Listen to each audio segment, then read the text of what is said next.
because the Zofran that they gave me did not work.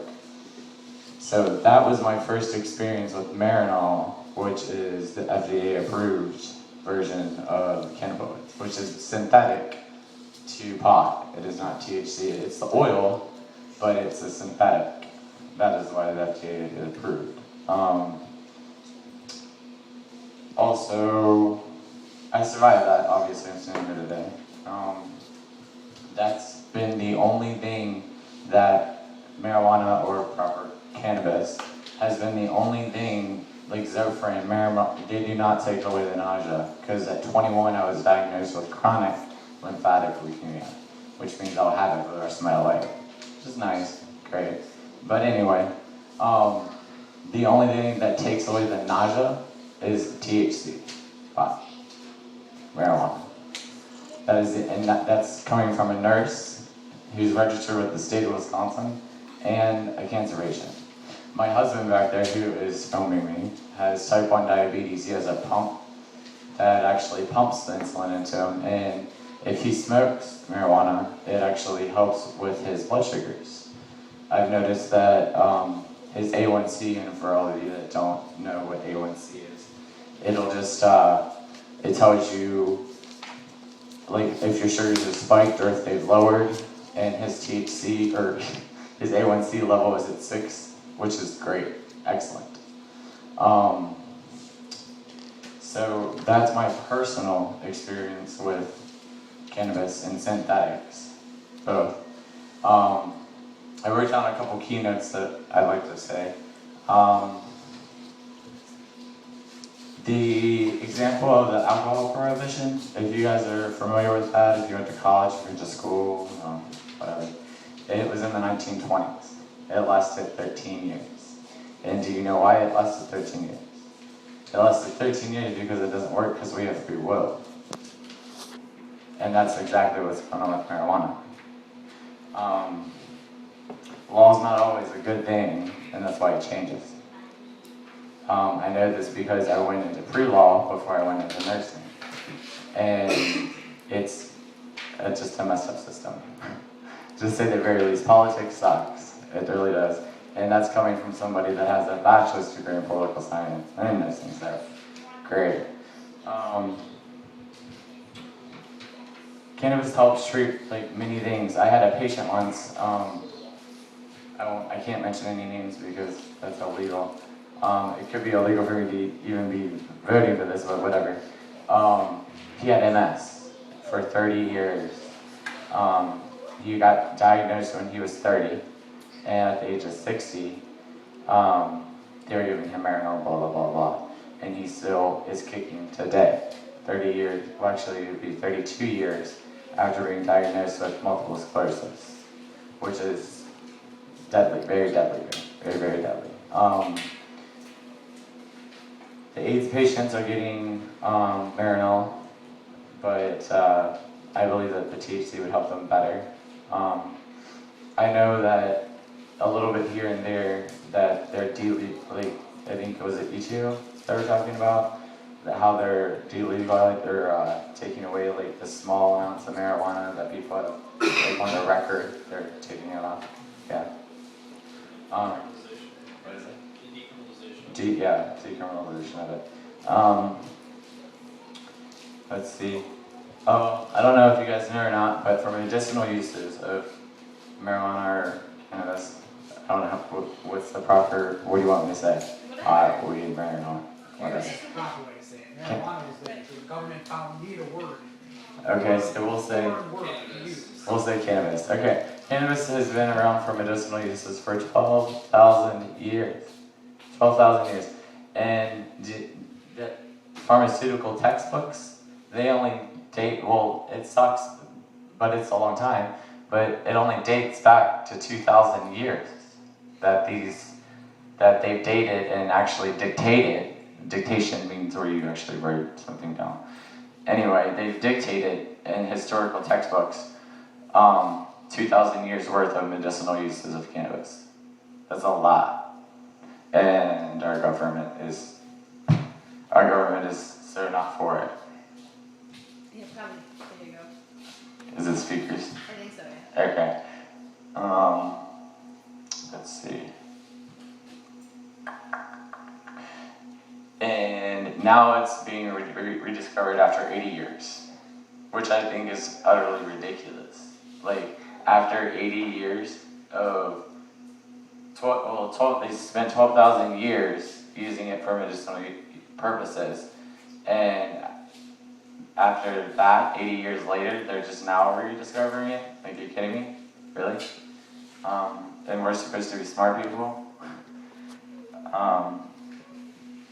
I had to write this down, but today adjunctive therapy with cannabis helping patients to cope with symptoms from diseases and disorders from MS, like I just stated, and chronic pain to arthritis and bipolar.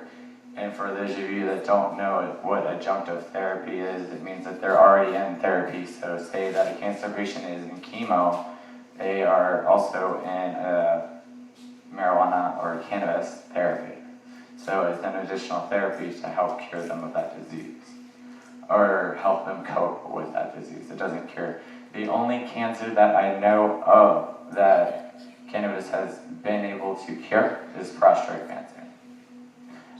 It's helped cancer. It's helped cancer cells.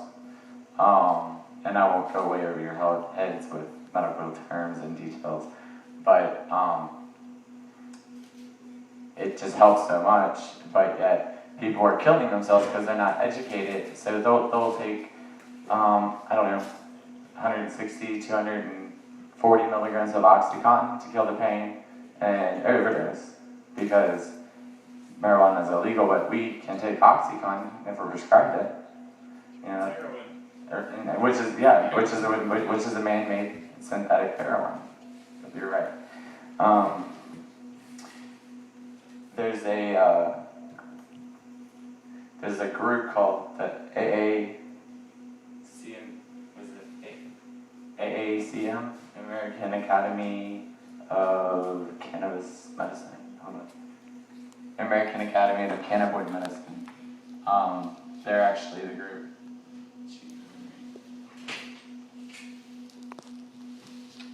They're actually the group that advocates for medicinal uses in states that don't allow medicinal marijuana.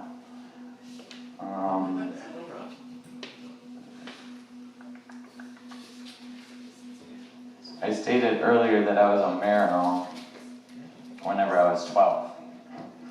Yeah, I wasn't high at 12 years old.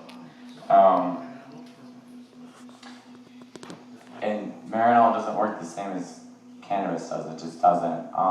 The scientists have shown that there's been 60 studies, and there's 60 there's been studies and there's 60 properties that cannabis has to benefit it that marijuana does not. Just like the Jackie Rickard thing, where he was going around to the AIDS patients and giving marijuana, and then he got pulled over and put in prison for it. Which is, that just is repulsive, but whatever.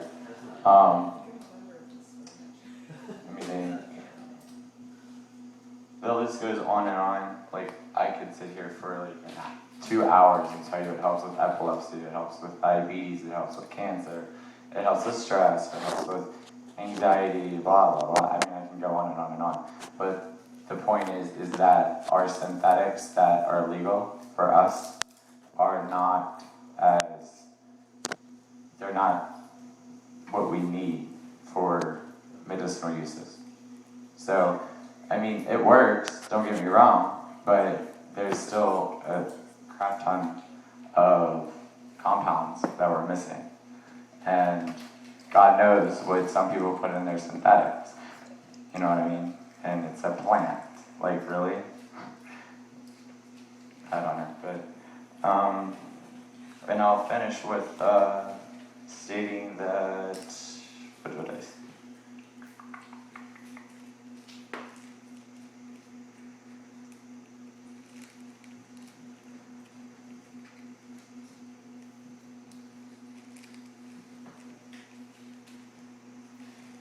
Okay. I'll finish with stating with Marinol versus marijuana or cannabis, say the proper term. Now we're putting in our systems Marinol. It has to pass through our liver, it has to pass through our kidneys, which is just like I heard you stating aspirin, Tylenol, Advil, all that stuff that kills our livers. We just don't know about it till later. And I don't know if any of you guys know, I'm sure some of you do know, that if you smoke cigarettes and smoke cannabis, your chances of getting lung cancer are highly high. I think it's 60%, around there. Don't quote me on that. But it's around 60% lower than if you were not to smoke cannabis. So, I mean, that just goes to show you what the medicinal uses can do for cannabis. I mean, like I said, the list goes on and on and on and on and on. Because it's been going on. They started it in the 1920s. Well, no, wait. When did they, do you know when they started medicinal? Was it the 1920s? Medicinal cannabis? Yes. Like you said, it's been going on for 12,000 years. 12,000 years, correct. Right. So the prohibition started in 1920 37 was, was when it was national. okay, right. But in 1919, I believe in Wisconsin was when we first outlawed cannabis. In 1919? I believe in Wisconsin, yes. And see, that's funny because in the 1920s was the alcohol prohibition. That lasted only 13 years. Yet people can kill themselves from drinking themselves to death. But I'll leave with that note. But Tammy, would you like to take over?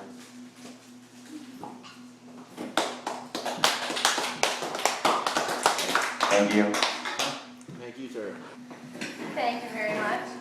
I just wanted to kind of touch up on some of the stuff that he spoke about here.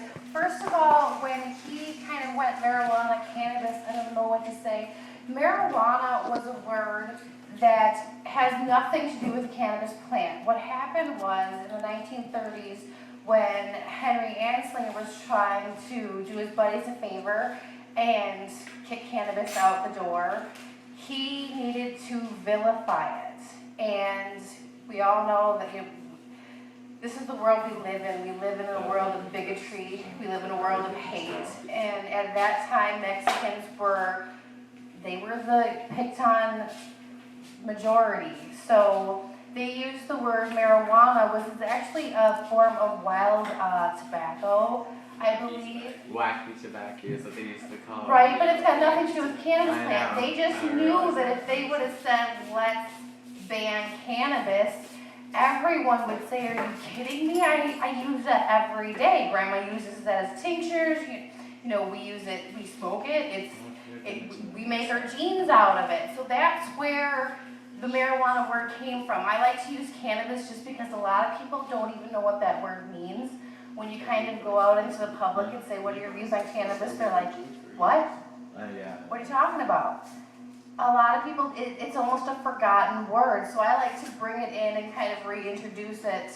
Opening a smoke shop, I was really surprised how many people didn't know what that word meant. I was like, really? You're coming here for a pipe and we don't know what cannabis is? Not that I would suggest you put cannabis in this pipe because that's against the law.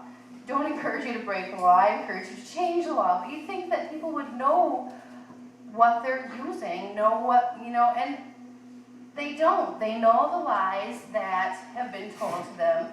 They know the propaganda that they've heard. And this is where we're at with the NORML meetings, is we're trying to expand people's knowledges, let them know that they don't have to be ashamed, even though it's against the law.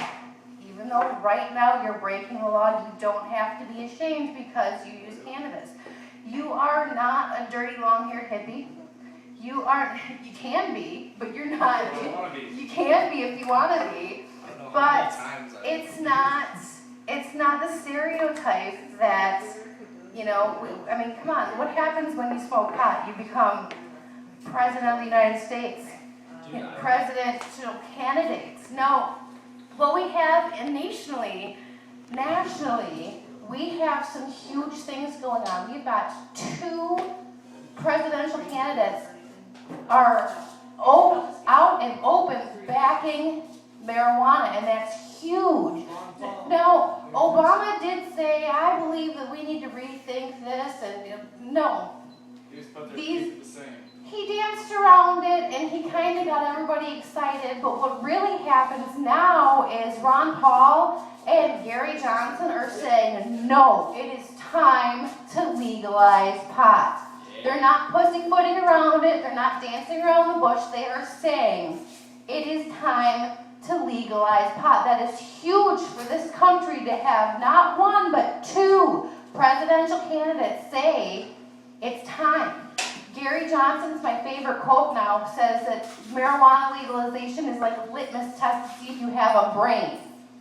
It is time, and it's not anything that we should be ashamed of. And if you can pass that along, if you can pass along that there's nothing wrong with using cannabis recreationally, there's certainly nothing wrong with using cannabis medically, there's nothing at all wrong with using cannabis industrially. We have got a nation where we are a throwaway nation. Plastic is, it's every day. It's everywhere. And when you can make 50,000 consumer goods, most of those plastic out of a non-polluting, non-toxic product like cannabis, it should be a no-brainer. It just that's where we should be at nowadays.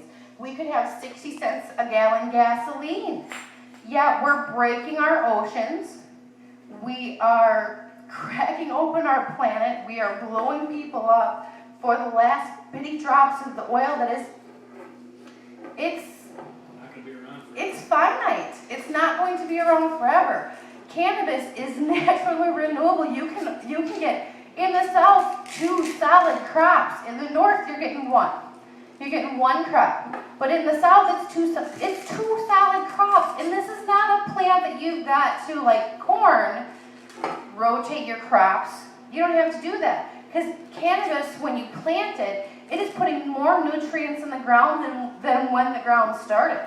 We've got a more nutrient-rich soil because of this plant. It's also using, and it's taking in more carbon than any other crop on the planet.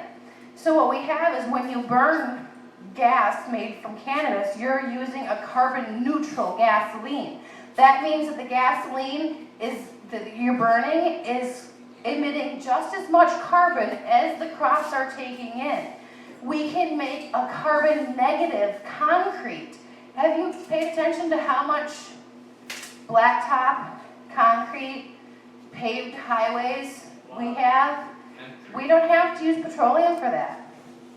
We can use hempcrete, and that's a carbon-negative product, which means it is actually taking more carbon out of the atmosphere than it used while you're in the production of it. And it will last longer. And it's going to last longer, and it's going to be stronger, and it's going to be just smarter. I mean, it's just the way to go. Many people don't know that Henry Ford, his first car was built primarily using hemp, and it was running on hemp fuel. He didn't understand this is right around that time when marijuana cannabis became a thing. Because, he was going towards Popular Mechanics said it was the $1 billion crop. And in Popular Mechanics, it's the first time the word billion was ever used in the media. The word billion was like a godzillion now. It wasn't used. People didn't get that high. Now we get that high. And we go to jail for it. And it's, not necessary. I'd like to, while I have your attention, let you guys know that we are for NORML doing a NORML coat drive, and these coats are going to support domestic abuse victims in the Wisconsin area. I'd like to see it go nationwide, but we'll see what happens. I know that locally we've got a few coats, so if you guys are thinking about it, women's and children's coats would be greatly appreciated, but men get beat too, so don't hesitate to bring in some men's coats too. And if you bring it in, you will get 10% off store-wide, just as an extra, kick in the pants, just because you're a good guy there. So, or gal. Where is that at? What's that? Where is that to buy? What to buy? The coats, no, you don't buy them, you donate them. I see. I When you get it. donate the Yeah, coats, yeah. you are supporting abuse victims, and then you get 10% off anything store-wide. And has anybody here not joined NORML yet? Yeah, are you guys not NORML members? No, We'll have to take care of that before you leave, because really joining NORML, they do a lot to help your rights. I mean, they stand up for your rights, they get legislation going. We've got NORML groups like this all around the community. There's one in Eau Claire, there's one in the Appleton area, there's one in southeastern Wisconsin, there's the Madison NORML, and then there's also the Wisconsin NORML chapter. So Wisconsin is full of normal people fighting for your rights. So the more that you join, get your membership fee, you get a t-shirt, a nice little gold pot pin, and you get hooked up with all of the legislation, all of the media, all of the stuff that's going on right now. And I am going to hand it off to my daughter, Haley, because she's got something to say about cannabis too.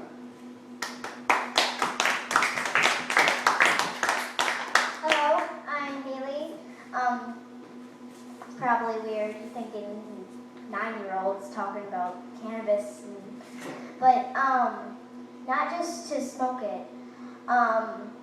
Hemp seed is used to, there's like thousands and thousands of starving children, and if hemp seed was legalized, it wouldn't be so, there'd be less kids starving.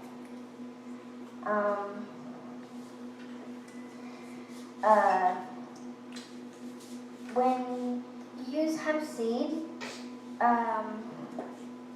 have no idea what I'm saying here. Do you want me to? I forgot to say MRSA. What's that? To bring up MRSA. Oh, yes, please.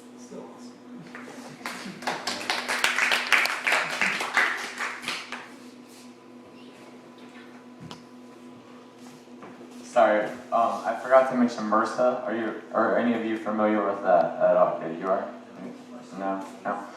Think of it as a staph infection that is resistant to antibiotics.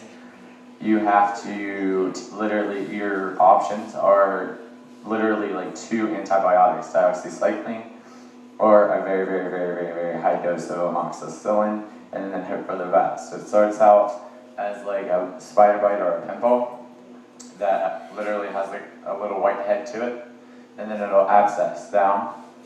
And what happens is when that abscess is down, it's literally killing the tissue. And they actually have an ointment now that is derived from THC that literally kills that sleeper bug. Is that not incredible? Like that bug has been around forever, and we have not found a cure for MRSA at all. Don't forget when you Go get ahead. Question, if there's somebody in, say, a household that you go over to that somebody had MRSA in, and you smoke pot regularly in that house, do you think the THC condensation on the walls and stuff will help prevent other people in the household from getting MRSA? Kind of like a filter. It's a misconception that if you walk into somebody's home that has MRSA, you're gonna catch it. That's a misconception, unless they have it of the nose. There's 2 different kinds. They have MRSA of the nose, and then they have MRSA like on your skin. All right. Now, if they have MRSA of the nose, it's 2 different. That's a completely different thing because they're coughing or sneezing in their house and it's airborne. Now, if somebody has it on their skin, if you touch it or touch something like a towel or anything that they have touched after touching the spot, then you can get MRSA. So that's a common misconception. You can't just walk into somebody's house that has MRSA on their arm and think that, oh my God, I'm gonna get it. Okay, because that's what I was told. That's what everybody told me that you can. It's very, very, very contagious. Don't get me wrong. It's very contagious. But you have to literally like touch that, and you literally have to touch the pus. So yeah, it's kind of disgusting, but that's how you get it unless it's nasal. And if that's the case, then yeah, I wouldn't go to that person's house. And even so, that just makes you a carrier. That doesn't make you have MRSA spots. But I just wanted to finish, I'll finish now, with that they have that topical ointment derived from THC to kill MRSA. And that is incredible because we still have yet to find anything. Like, our healthcare system, me as a nurse, just basically says, I'm sorry, here's a little antibiotic and hope for the best, and they lance it and then they pack it and Don't forget they mark your paperwork oh permanently. yeah, and then you're marked permanently with paperwork, and then if you ever get hospitalized, you have to go in with gowns and Yep, your door so on gets and so marked forth. with MRSA. My mother-in-law actually has MRSA because I'm lucky that I don't, because she works as a CNA at the VA. As a nurse, I'm lucky I don't have MRSA myself. But yeah, so that's about it. Thank you for adding that. You're welcome.